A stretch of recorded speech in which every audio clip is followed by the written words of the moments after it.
قدر نبیدہ ایک ہی جانن دنیا دار کمینے، قدر نبیدہ جانن والے سونگے وچ مدینے۔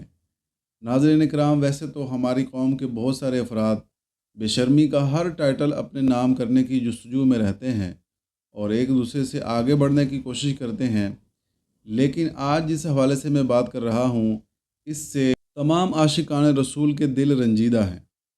کہ ہمارے بعد افراد نے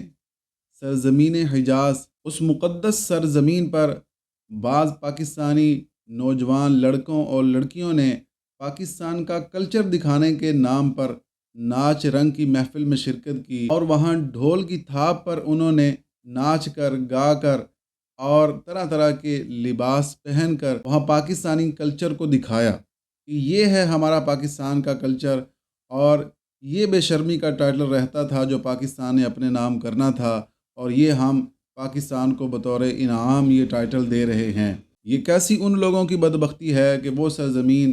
جہاں لوگ لاکھوں کروڑوں روپے لگا کر وہاں کی زیارت کے لیے جاتے ہیں، وہاں سے برکتیں لینے کے لیے جاتے ہیں اور زیارت مکہ اور مدینہ کے لیے جاتے ہیں، یہ وہاں پر جا کر ڈانس کر رہے ہیں، اور بعض ایسے بھی بد نصیب ہیں جن کی رہائش وہاں پر ہے، جو وہاں پہ رہتے ہیں اور پاکستانی ہیں، انہوں نے اس پروگرام میں شرکت کی اور ان لوگوں کی حوصلہ افزائی بھی کی۔ یہ کیسی محرومی کی بات ہے کہ یہ وہاں پر رہ کر بھی شریعت کے پابند نہ بن سکے۔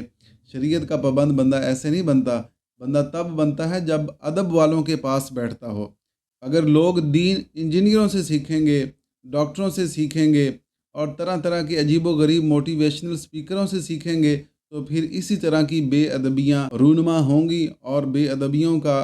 سیلاب آتا ہی جائے گا۔ اس سرزمین کا ادب کیا ہے؟ امام احمد رضا خان، امام عشق و محبت سے پوچھئے۔ آپ کہتے ہیں، جس خاک پہ رکھتے تھے قدم سید عالم، اس خاک پہ قربان دل شیدا ہے ہمارا، خم ہو گئی پشت فلک اس تان زمیں سے، سن ہم پہ مدینہ ہے وہ رتبہ ہے ہمارا۔ تو ادب سیکھنا ہے تو آؤ امام احمد رضا کے پاس، امام احمد رضا کو پڑھو، انشاءاللہ الرحمن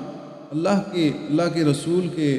صحابہ، اہل بیت، اولیاء کاملین، علماء دین اور ہر وہ چیز جسے اسلام نے تقدس دیا ہے اس کے با ادب بن جائیں گے اور ایسی بے ادبیوں سے بچنے میں کامیاب ہو جائیں گے۔